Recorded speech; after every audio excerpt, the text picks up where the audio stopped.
Hello dear viewers of mine, and welcome to another video about some game which I've been playing. Today's video concerns the game Dungeon Siege 2.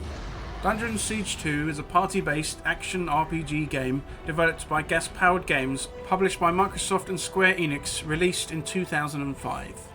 The Dungeon Siege series spans 3 games in total, with this obviously being the second and perhaps the best in my view. The first in the series was quite a clunky thing which I didn't get on with too well. I experienced numerous crashes, and getting it to load at all sometimes was quite a challenge. Luckily, Dungeon Siege 2 has no problems at all. The third in the series is quite a step away from the formula, rather sadly being much inferior to either game. We haven't seen a run and gun game for a while now. No, we haven't seen one for a while. There really is no plan here, dear viewers. I just play whatever I fancy with no preformed notion of what I should be doing. If you fancy doing so, dear viewer, I would be most grateful if you could like, subscribe and comment on this video should you find me worthy. Dungeon Siege 2 takes place several hundred years after Dungeon Siege 1 in the land of Arana. During this time, an evil warlord known as Valdis is waging war in an attempt to take over the land, stopping the sale of Mars bars, all while wielding the mythical sword of Zaramoth.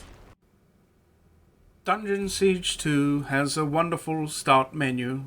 You can play single player, play multiplayer, click on the options.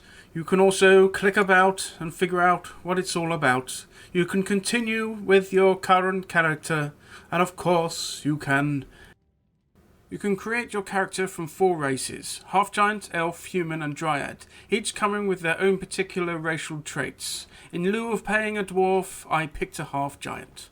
Interestingly, you start off not as a hero of the realm, attempting to see off the evil Valdis, but as a mercenary in said naughty man's army.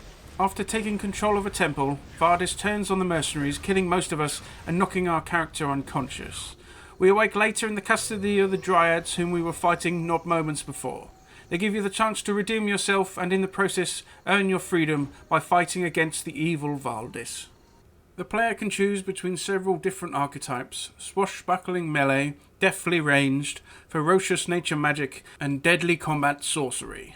Each class type comes with its own skill tree which, once the player gains levels, is able to put points into various talents that augment the skills available to their class.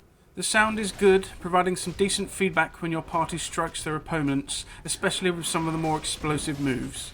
The soundtrack too is fitting for a fantasy title. Once you have been captured by the Dryads and begin your journey of atonement, you initially have just the clothes on your back and the wits you have about you. So as you can imagine, being left with just my wits was not much at all, dear viewers. As you progress, you will have the opportunity to recruit members to your party from the different races, each with different classes. As you might expect in an RPG, there's a wide breadth of characters who may wish to join you, from fierce melee fighting giants to magic wielding elves and snarky knife throwing humans. Again, as you might expect from a party-based role-playing game, your party members will come with their own tales of woe which you can help them with. This is good and fine, and while it is useful to complete the tasks they wish you to perform, it doesn't seem to have any effect on the finale of the game. I would complete them all the same, as it's some more fun and fleshes out the background of your party members. I would suggest it's wise to try and form a diverse party covering the different combat roles available. For instance, I had several melee, some ranged and some casters. Having a tank character using a shield and heavy armour is almost a requirement, as some of the mobs will strike you down with impunity, should you dare challenge them. It is also good to have ranged characters who can sit and back and deal delicious damage from afar while avoiding the great violence that could be coming their way should they stray too close. Magic users are also useful to have. Combat casters can deal a lot of damage with elemental spells from afar, with some useful tools to help you in your campaign. It is wise to have a caster that is heavily invested in nature magic, I think at least.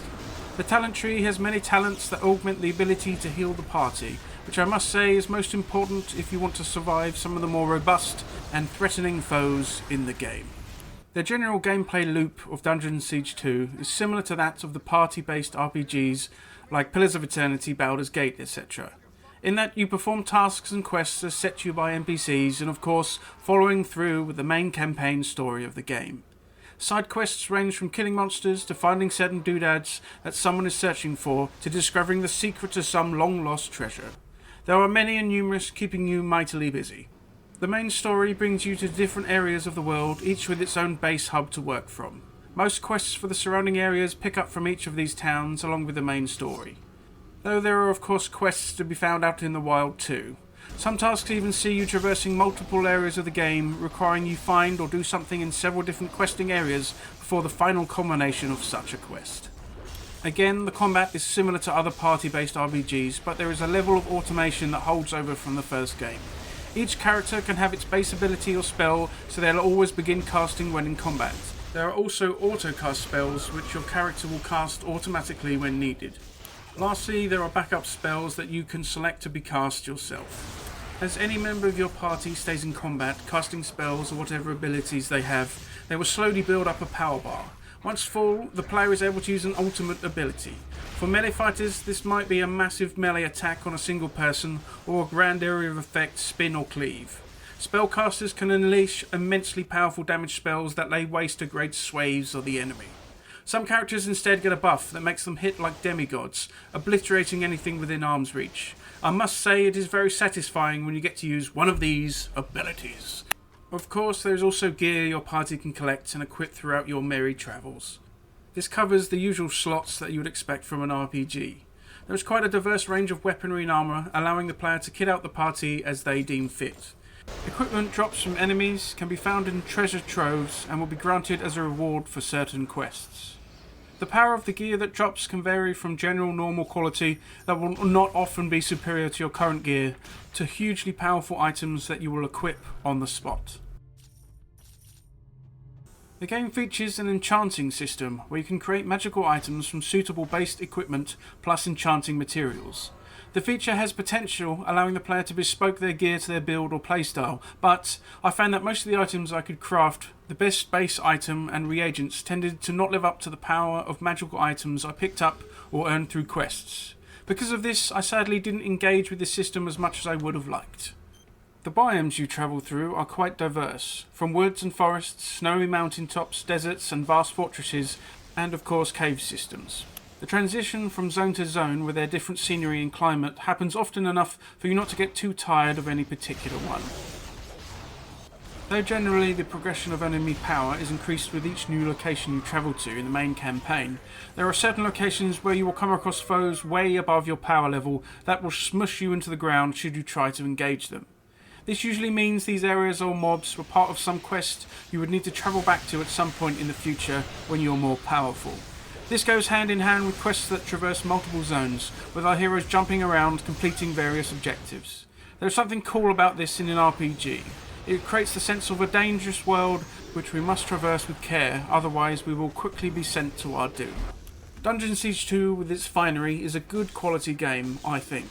It tends towards a grindy combat endeavour more so than a deep role-playing game, but it does enough to keep you interested. There are some big boss encounters and special enemies to keep you on your toes. You will probably have noticed that my main character is indeed not a dwarf. Before you cry foul and turn off this video, know this: I was sadly unable to rather than choosing not to. And this is because there exists an expansion to the base game called Broken World, which allows the player to play as a dwarf. Unfortunately, neither GOG nor Steam have it available for purchase. As well as withholding the ability to play a mighty dwarf, the expansion also holds the final act to the main story. So this is a double bugger of a tale. The final act of the base game is alright enough on top of the story, but I would really like to have seen the last act of the game to see how everything turns out. Hopefully soon whatever is stopping it from being purchasable will relent and we can follow through with the rest of the blessed campaign.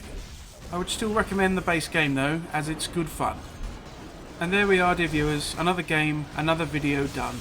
I hope you've enjoyed watching. If you would like to, please like, subscribe, comment and share with your friends. I shall now pull close the stone doors to this dwarven hold once more, and I shall see you next time.